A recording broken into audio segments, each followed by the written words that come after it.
Mulai. Assalamualaikum warahmatullahi wabarakatuh. Pada kesempatan kali ini, kami kelompok 7 akan mempresentasikan hasil di proyek kami, yaitu Kearifan Lokal Curug 7 Bidadari. Nah, kelompok 7 beranggotakan saya sendiri, Ardisofa Fatna Birahma dengan NIM akhiran 12. Saya Aisha Sadia dengan NIM akhir 68. Saya Dwi Suciati dengan NIM akhir 83. Saya Suci Wulandari dengan NIM akhir 14. Saya Johaneka Saputra dengan NIM akhir 67.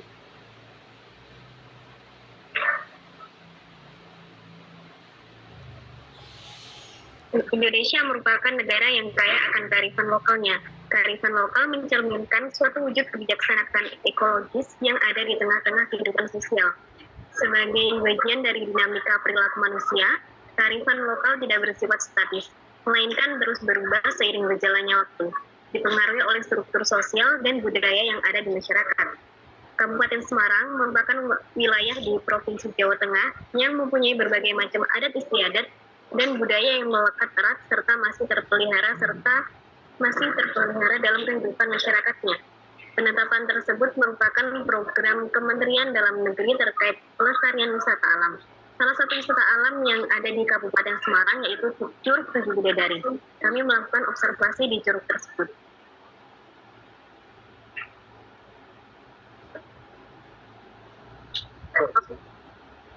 Berikutnya itu ada metode penelitian. Yang pertama ada observasi, kedua studi literatur, ketiga dokumentasi, keempat wawancara mendalam.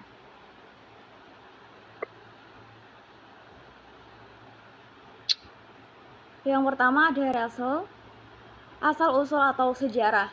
Tempat ini digunakan Curug 7 Bidadari dikarenakan waktu pertama kali ditemukan ada 7 mata air yang mengalir, namun jumlah mata air tersebut tidak tentu karena terkadang jumlah mata air bisa 8 atau 6 tergantung suplai mata air dan cuaca yang terjadi. Curug ini terdiri dari 3 tingkat. Lapisan pertama terdapat 3 aliran air terjun, lapisan kedua terdapat 3 aliran air terjun, dan lapisan atas terdapat aliran air terjun. Ketinggian air terjun Curug 7 Bidadari sekitar 10 meter, airnya jernih, udara sejuk dan bersih.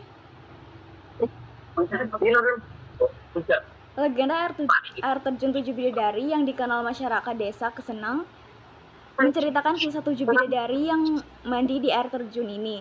Zaman dulu, curug tersebut digunakan mandi oleh Dewi Andani beserta pelayan-pelayannya. Memiliki penyakit secabis tidak sembuh akibat akhirnya bisa sembuh dengan mandi mata air tersebut. Yang kedua yaitu ada air bertuah. Masyarakat desa Kesenang menganggap cerita Kedung Wali bukanlah sebuah cerita biasa yang diwariskan secara turun-temurun, namun ada pula yang percaya akan kebenaran legenda yang terkandung di dalamnya. Selain itu, kedudukan cerita Kedung Wali juga diperkuat dengan bukti otentik kebenarannya berupa Telaga Keberuntungan, peninggalan Kiai Mandung yang berkaitan dengan Kedung Wali seperti makam, persawahan, kayuwangan jati, dan upacara adat dari Kedung Wali, penyembelihan kambing kendit. Mulai. Yang ketiga, selanjutnya ada makam Kiai Mandung. Menurut cerita masyarakat turun-temurun, Mbah Kiai Mandung, beliau adalah keturunan dari Mataram dan pengikut setia Pangeran Diponegoro. Dan beliau diyakini masyarakat di daerah Curug 7 Bidadari adalah cikal bakal di desa tersebut dan dianggap sebagai seorang sesepuh. Terdapat beberapa tradisi masyarakat yang dilakukan di makam Kiai Mandung, yaitu diantaranya ada ziarah dan ritual penyembelihan kambing kendit. Ziarah dalam hal ini merupakan kunjungan ke makam yang dianggap keramat atau dihormati. Ziarah ke makam Kiai Mandung terjadi karena adanya histori mengenai cerita masyarakat yang turun-menurun mengenai Kiai Mandung. Bahkan tidak hanya masyarakat desa setempat yang melakukan ziarah, tetapi banyak masyarakat dari luar yang sengaja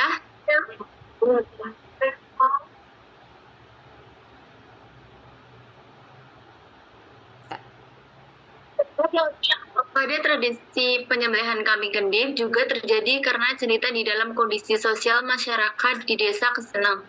Cerita Kandung Wali diperkuat dengan adanya ritual penyembelihan kambing kendif. Ritual ini merupakan agenda rutin yang dilakukan setiap tahun sekali di area pemakaman Kiai Mandung. Tepatnya yaitu pada hari Jumat Kliwon di bulan Ruwah atau Sya'ban dengan ketentuan kambing yang berwarna hitam putih.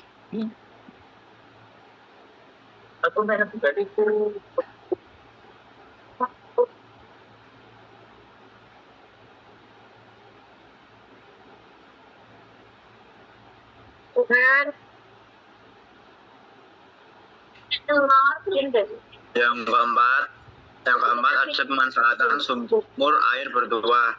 Zaman dahulu air bertuah tersebut disediakan kotak amal yang digunakan untuk memasukkan uang seikhlasnya jika ingin mengambil air tersebut.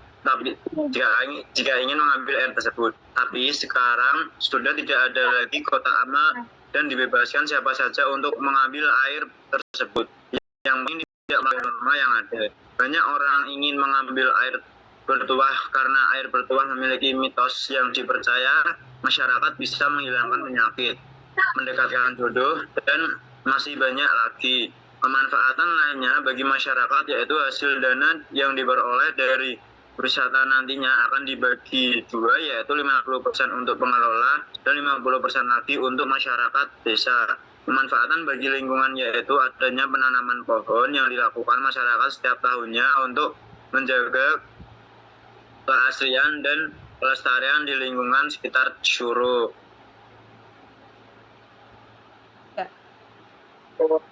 Yang kelima ada pengelolaan. Pengelolaan Curug Tujuh Bidadari adalah masyarakat sekitar yang bernama Kodarwis, yaitu kelompok sadar wisata. Sebelumnya Curug dikelola oleh sekelompok masyarakat orang terdahulu, tetapi sebagian dari mereka sudah meninggal, sehingga untuk saat ini yang mengelola adalah Kodarwis. Kodarwis merupakan elemen terkecil pengelolaan objek wisata yang membentuk Kodarwis, yaitu Dinas Wisata. Dari pengelolaan tersebut membentuk ekonomi kreatif, yaitu dengan membuka lapangan kerja bagi masyarakat seperti kios-kios, pemandu wisata, cleaning service, dan lain-lain. Pengelolaan curug ini juga dilakukan kegiatan beredukasi seperti adanya kegiatan makrab, KKN, dan tema.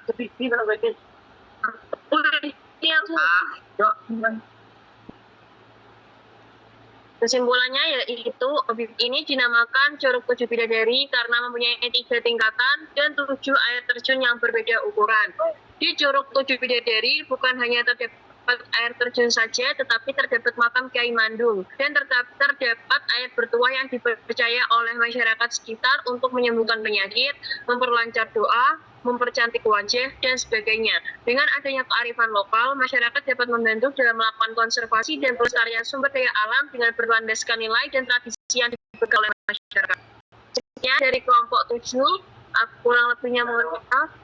Assalamualaikum warahmatullahi wabarakatuh.